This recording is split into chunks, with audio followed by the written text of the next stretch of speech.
Bom dia, amados irmãos da Segunda Igreja. Mais um domingo abençoado, iniciando a nossa Escola Bíblica Dominical online. Hoje é um dia também que a denominação batista no Brasil comemora o Dia do Homem Batista. E desde já eu quero dar uma palavra de bênção a todos os homens da nossa igreja que compõem a união de homens batistas. Deus abençoe a todos vocês. E para iniciar a nossa EBD, nós daremos uma palavra de oração e convidamos você nesse momento a fechar os seus olhos, reclinar a sua cabeça e nos encaminharmos ao trono da graça. Oremos. Misericordioso Deus, nosso Senhor, muito obrigado, ó Pai, por este momento de estudo bíblico. Nos abençoa, Senhor, nos instrui, que possamos, Senhor, à luz da Tua palavra, das Tuas Escrituras, encontrarmos, Senhor, os melhores caminhos e a Tua voz no nosso ser interior. Abençoa-nos, perdoa os nossos pecados, em nome de Jesus. Amém. Bom dia, irmãos. Hoje nós vamos entrar na lição 4 da nossa revista Compromisso, que se encontra na página 23, que tem como texto base Mateus 8 e 9. A autoridade de Jesus. Nos primeiros 4 capítulos de Mateus, vemos a apresentação da pessoa do Rei Jesus. Nos capítulos 5 a 7, temos os princípios morais e espirituais dados pelo Rei. E agora, nos capítulos 8 e 9, estamos diante do poder do Rei, que Mateus mostra claramente nos milagres narrados neste texto. Não está em ordem cronológica, mas Mateus apresenta todos eles para nos mostrar que o Rei veio para ensinar, pregar e curar. Mostra com palavras e milagres toda a sua autoridade. Os milagres acontecem, Mateus 8, 9. Nestes 2 capítulos, temos 10 milagres realizados com toda a autoridade pelo Rei Jesus. Uma narrativa clara de acontecimentos para autenticar toda a sua autoridade. Além disso, enfatiza o valor da fé para que os milagres sejam concretizados. Jesus cura doenças em pessoas que o procuraram. 6 são físicas: lepra, cegueira, surdez, paralisia, virose, hemorragia e uma espiritual, que são os endemoniados. Nessa narrativa sucessiva de curas, também acontece a calmaria do mar, que foi uma prova insofismável do poder dele também sobre a natureza. Que experiência fantástica para aqueles homens! Mas, contudo, o que tinha visto de curas ainda lhe faltava fé. Bem, queridos, eu queria fazer um destaque aqui, até para um debate, quem sabe presencialmente, sobre a questão das curas.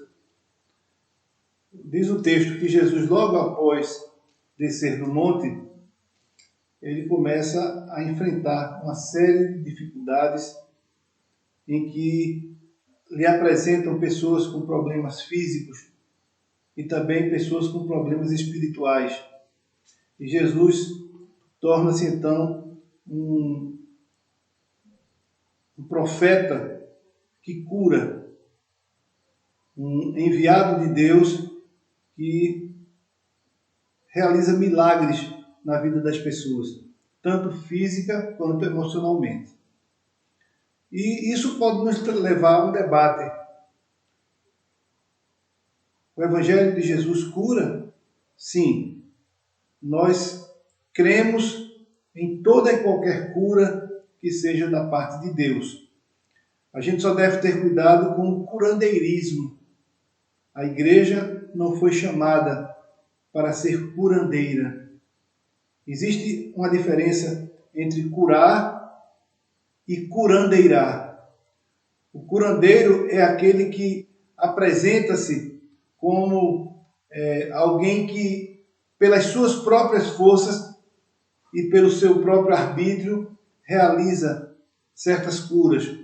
E nós temos que ter cuidado para a igreja do Senhor não se espelhar num curandeirismo.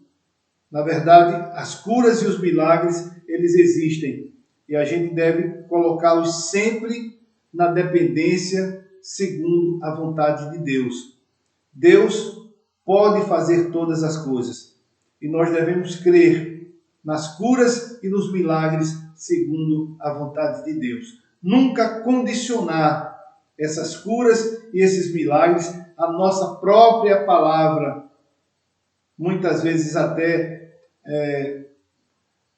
egocêntricas, vaidosas, em que nós que estamos impetrando nos exaltamos. Não a nós, mas ao nome de Deus seja toda a honra e toda a glória. É importante nós salientarmos que a própria oração do Pai Nosso que estás nos céus, santificado seja o teu nome, seja feita a tua vontade. Então nós precisamos observar que a vontade do Senhor é soberana em nossas vidas. Eu já passei por períodos lendo livros que, se vocês lembram na EBD passada, falávamos de falsos profetas. E muitas vezes as pessoas colocam-se como o dom da cura, que ele realmente existe, dado pelo Senhor, não é por mérito nosso, mas muitas vezes se colocam como falsos profetas e colocam como se nós tivéssemos o poder de curar. E agora eu vou colocar a minha mão, ou um copo de água, ou uma rosa, ou qualquer objeto, e dar até um significado àquele objeto, o qual ele não tem esse poder de transformação. Porque a transformação vem através da nossa fé no Senhor. E Ele sim tem o poder de realizar todas as curas conforme a vontade dEle.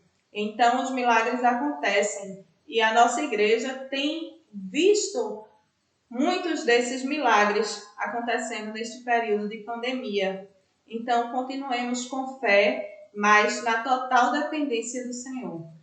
Nesses quase 33 anos de ministério pastoral, eu já vi muitos milagres de Deus à minha frente. Alguns deles que podem se justificar, outros injustificados, mas sem dúvida todos eles tendo tido a ação de Deus, primordial. Deus realizando coisas que ao homem parecem muito difíceis e muitas delas impossíveis. Então, o milagre de Deus e a cura, nós cremos integralmente, nós cremos inteiramente que Deus pode curar, que Deus pode transformar, que Deus pode realizar milagres, porque Deus pode todas as coisas. Mas nem sempre, todo aquele que diz que Deus está fazendo, muitas vezes tem o Espírito de Deus. Então nós temos que ter cuidado, nos acautelar, porque muitas vezes o discurso não demonstra a fidelidade à palavra das Santas Escrituras. Então nós temos que ter cuidado para que toda a ação da igreja esteja pautada na palavra de Deus. Amém. Continuando na nossa lição, da revista Compromisso, página 24, subtítulo A Lepra, Mateus 8, versículos 1 a 4. A lepra ou hanseníase é uma doença infecciosa causada por uma bactéria que lesiona os nervos periféricos e diminui a sensibilidade da pele. Suas características são manchas na pele e é contagiosa. Em nossos dias, o tratamento é feito sem necessidade de internação. Uma das características dessa doença é que a pessoa pode perder um dedo e não sente dor. A dor é o alerta do corpo de que alguma coisa está errada. Sugiro a leitura do livro A Dádiva da Dor, de Philip Yancey, da editora Mundo Cristão. Na Palestina, no tempo de Jesus, quando uma pessoa tinha lepra, era isolada de tudo e de todos. Como é uma doença que apresenta infecções na pele, era facilmente detectada por qualquer pessoa e isso isolava mais ainda o paciente. Mas, nesse caso, o leproso se aproxima e diz a Jesus: se quiseres, podes purificar-me. Jesus, sem medo algum, toca naquele homem e ainda diz: quero ser purificado. O leproso chegou a Jesus com confiança, com humildade e muita reverência, mas tinha uma recomendação, que era não comentar com ninguém e se apresentar ao sacerdote, cumprindo assim a lei de Moisés. Como temos colocado para Jesus as nossas dificuldades? Você seria capaz de cumprir esta ordem depois de uma experiência dessa? Bem, a gente começa a ver algo muito importante quando Jesus cura. Ele não fazia isso para se exibir. Ele não usava o exibicionismo como bandeira para suas curas. Muito pelo contrário.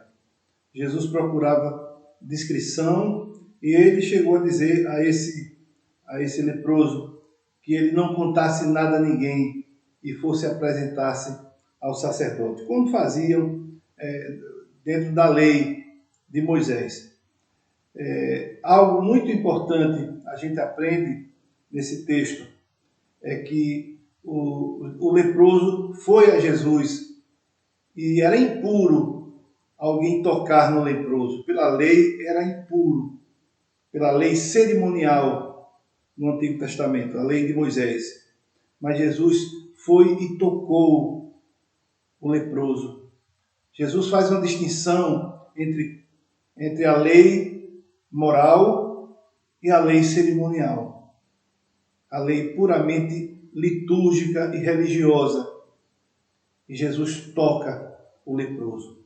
Jesus toca aquele que muitas vezes se sente impuro por algum problema, por alguma situação espiritual. Jesus vai e toca e transforma aquilo que é sujo, aquilo que é imundo, em algo purificado, vivificado.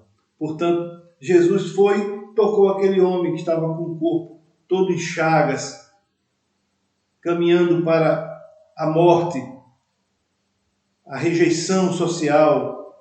O leproso era muito rejeitado naquele período. Eles se escondiam fora da cidade, iam para dentro das cavernas, se escondiam, e quando eles apareciam na sociedade, todos apanhavam pedra e atiravam para que ele fugisse. Então, aquele leproso foi ao encontro de Jesus, Jesus tocou-o e curou. Isso Jesus faz com aquele que o busca, com aquele que o procura. Continuando na página 24, no subtópico, Jesus cura à distância e presencial. Mateus 8, 5 a 17. O centurião era um comandante militar que tinha sob sua responsabilidade 100 homens. sem vez de centura, palavra latina que originou centurião. Ele era gentil e reconhece o poder de Jesus para curar um dos seus comandados, que agora está paralítico e sobre uma cama. Jesus se oferece para ir à sua casa e o centurião se assusta e faz uma comparação com a sua tática de dar ordem para os seus subordinados e entendida que Jesus poderia fazer o mesmo. Diante dessa reação, Jesus o elogia e solicita que volte, porque seu empregado está curado. Um gentil, mostrando uma fé inabalável naquele que pode todas as coisas, mesmo à distância. Um gentil reconhece o Deus dos hebreus. Jesus veio para todos. Seguindo o texto, Jesus aparece na casa de Pedro e encontra a sogra dele acamada. Ela estava com febre. E segundo o comentário de William Brockway, havia na região 3 tipos de febre. A febre de Malta, que caracterizava por debilidade e anemia. A febre intermitente, como a do tifo, e a febre da malária. Como era uma região de rios e havia muitos mosquitos que transmitiam a malária, possivelmente a sogra de Pedro tinha febre, calafrios e mal-estar. Jesus a toca e cura. Então ela se levanta e vai preparar um gostoso lanche para todos. 2 situações. Uma, ele cura de longe. Outra, ele toca a pessoa e a cura. Em uma cura, um homem. Em outra, uma mulher. Fantástico. Sem preconceitos, mas com muito poder. É muito importante a gente perceber na ação de Jesus que o Espírito de Deus não precisa da presença física nossa. Muitas vezes estamos com situações em que a gente não pode estar perto, a gente não pode tocar, a gente não pode presenciar fisicamente, mas a gente à distância, a gente pode interceder, a gente pode orar, a gente pode clamar a Deus e Deus fazer a obra.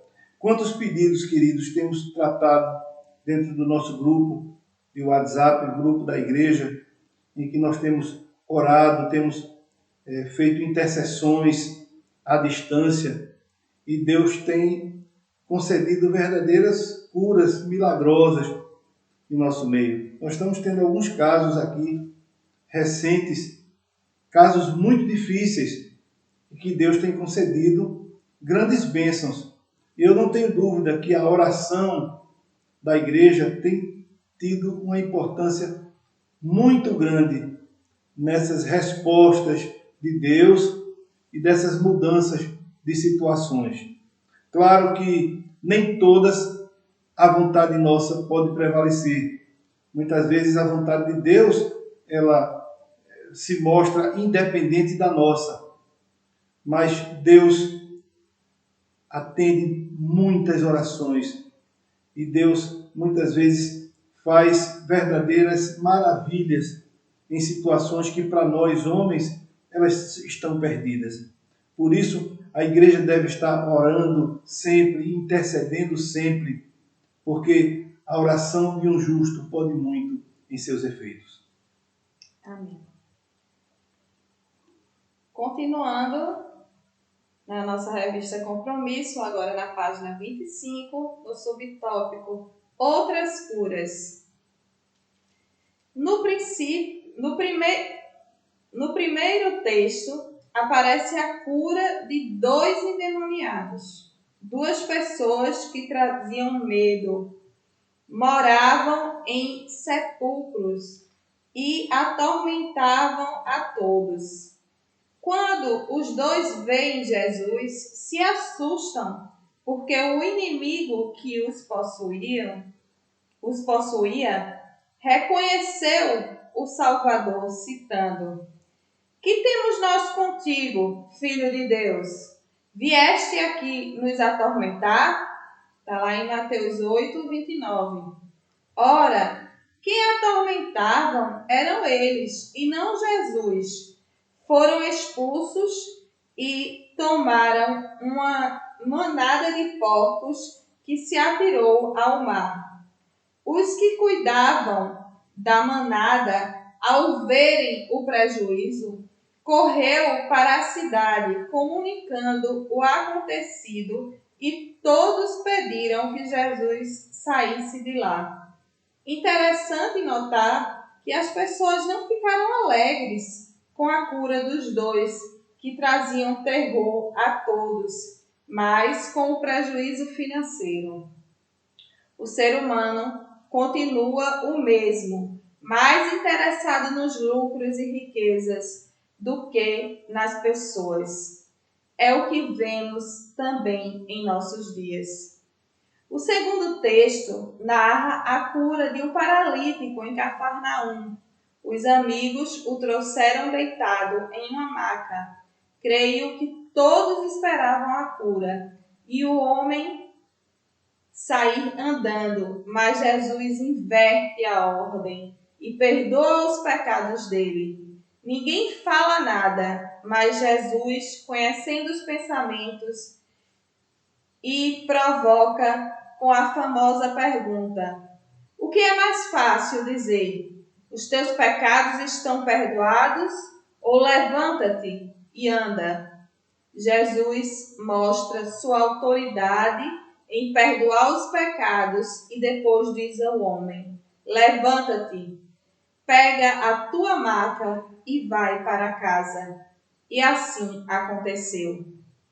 Cada caso é um caso. Jesus respeita cada pessoa com a sua maneira de agir. Não trata coletivamente, mas individualmente, segundo as necessidades de cada pessoa. Quem sabe se aquele homem estava sofrendo mais pelos pecados cometidos do que numa maca sendo carregado por amigos. Jesus sabe de nossas necessidades e atende a cada um. O terceiro texto é muito interessante, pois trata da filha de Jairo, um adolescente, e da mulher hemorrágica. Neste texto, um chefe da sinagoga, um líder, um pai aflito, busca Jesus para comunicar que sua adolescente está morta. Jesus o acompanha e quando chega na casa, os amigos e parentes estavam pranteando a morte. Mas Jesus apenas diz que ela dorme. Ela dorme. E todos riram dele, mas todos saíram e pegam em sua mão e levantam. Imagina a alegria dos pais ao ver a filha em pé, abraçando-os, e ao mesmo tempo a cara de quem tinha rido antes, quando ele disse que ela dormia. Mas, ao receber a notícia da menina, enquanto caminhava, Jesus teve um encontro com uma mulher que estava com hemorragia há 12 anos. Não era tocada por ninguém, pois a lei proibia tocar qualquer mulher enquanto estivesse menstruada. 12 anos sem receber um abraço, um toque. Para não complicar a vida de Jesus, ela chega por detrás, apenas toca a borda do manto, na beirada da capa, que era o uso comum dos homens da época. Ela não pede nada, não fala nada, mas chega com a convicção que só o toque seria o suficiente. Ela toca e sente que o fluxo parou. Só ela podia saber disso, claro. E Jesus volta-se para ela e diz: ânimo, filha, a tua fé te salvou. Só os dois sabiam o que tinha acontecido. Jesus não ficou divulgando a situação dela e expondo publicamente, mas apenas parabenizou sua fé. Ninguém entendeu nada, mas aquela mulher e Jesus sabia o que havia acontecido. E assim mesmo, Jesus cuida de cada um de nós, segundo as nossas necessidades, sem nos expor. O quarto texto apresenta dois cegos que pedem cura. Antes, Jesus lhes pergunta se eles acreditam que podem ser curados e prontamente respondem que sim. Então Jesus, com base na resposta positiva, tocou em seus olhos e ambos puderam ver. A fé de ambos demonstraram foi a razão principal da cura. A fé é a base principal dessas curas feitas por Jesus. Ele tem poder e autoridade, mas conta com a nossa fé. Em cada uma dessas situações, as pessoas foram abençoadas, porque sua fé no Rei dos Reis se tornou o principal alicerce. Meus queridos, esses textos são riquíssimos nessa área de cura. É importante destacar que cada episódio desse, eles têm enfoques próprios de situações extremamente importantes da ação de Deus nessas curas. Primeiramente, quero demitizar ou desmistificar algumas questões com relação às doenças. Há muitos que querem fazer com que as doenças sejam necessariamente atos do maligno sobre os homens. Isso não é verdade. Nós encontramos enfermidades naturais ao ser humano. E é verdade também que existem doenças que são acarretadas ou ocasionadas por uma vida desregrada e pela ação do maligno na vida humana. Sim, isso também é verdade, a gente vai ver dentro do texto. Mas nós encontramos desde da sogra de Pedro ardendo em febre, e Jesus, por uma questão de misericórdia, por um ato, por um sinal de que ele abençoa e que ele concede força a quem está sem vigor, ele vai e cura aquela mulher, certo? Simplesmente tomando-a pela mão. A gente encontra, por exemplo, outras curas maravilhosas de Jesus, como, por exemplo, quando trouxeram-lhe endemoniados, esses que estavam atormentados por espíritos demoníacos, e Jesus prontamente libertou-os. Então, há situações que o diabo realmente ocasiona doenças físicas. E as pessoas podem ter reações das mais variadas.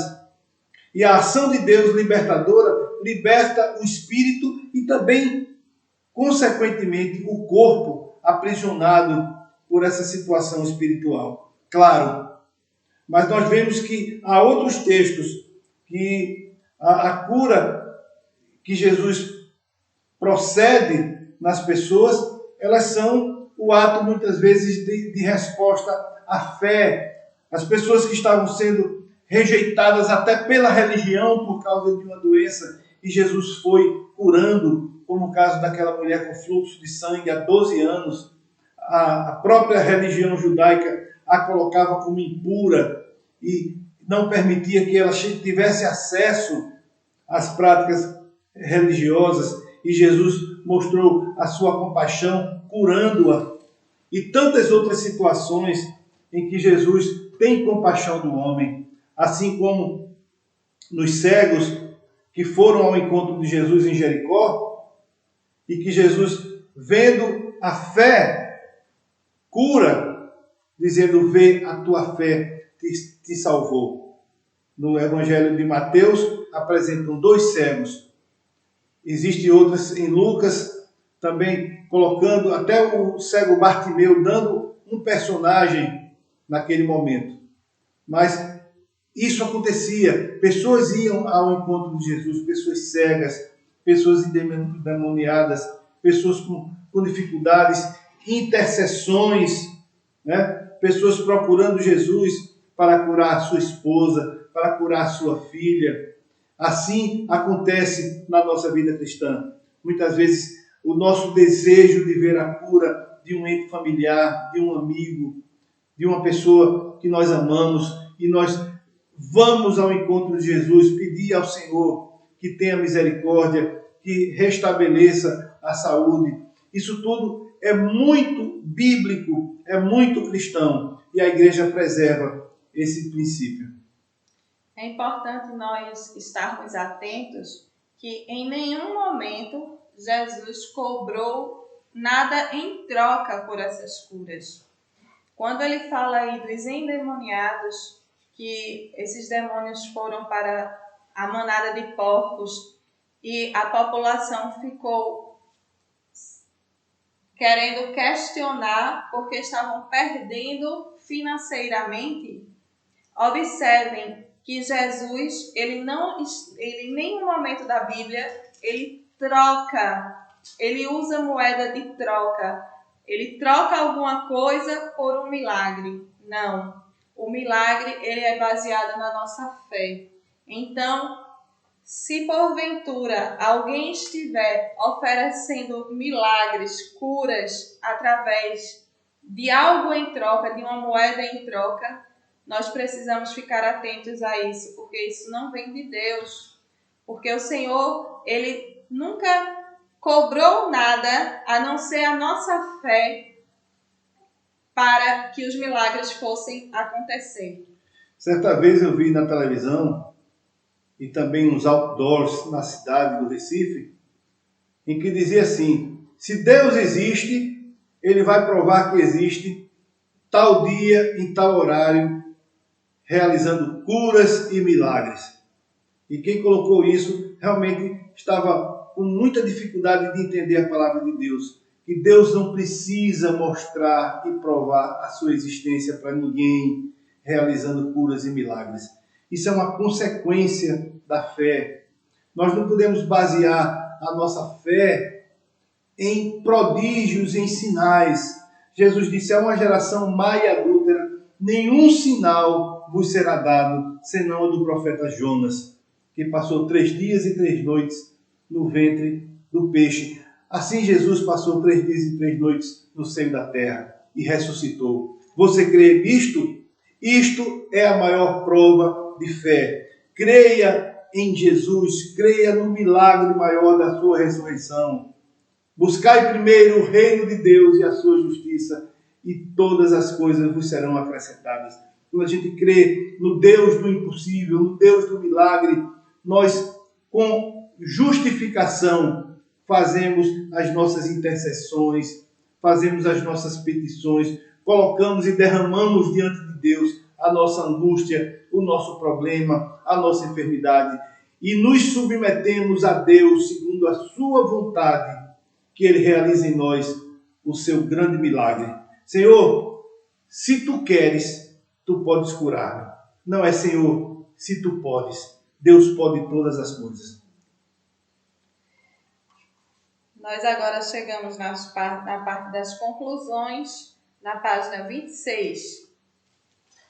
Depois de andar muito e fazer muitos milagres, Jesus ainda via a necessidade do povo e se compadeceu dele. Por isso, a famosa expressão: na verdade, a colheita é grande, mas os trabalhadores são poucos. O desafio é que cada cristão comprometido com Jesus seja um anunciador dessas boas novas em sua maneira de viver. Não seja uma fake news do Evangelho, dizendo-se cristão, mas seu comportamento anula tudo o que fala seja uma true news, transmitindo e vivendo a verdadeira vida cristã. Amém? Queridos, o Evangelho do Senhor é assim, é um Evangelho de grandes realizações, de milagres, de prodígios, de curas, de transformações. Um Evangelho que faz muito mais do que curar fisicamente, consegue transformar espiritualmente o homem. Essa é uma cura grandiosa, quando o homem consegue tornar-se diferente do que ele era, da sua velha criatura, dos seus maus hábitos, dos seus objetivos vãos. Deus entrando no coração e numa vida, transformando-a completamente. Esse é o maior milagre que existe. O restante é um complemento. O restante é a gente ter confiança em Deus, nos seus desígnios, na sua vontade.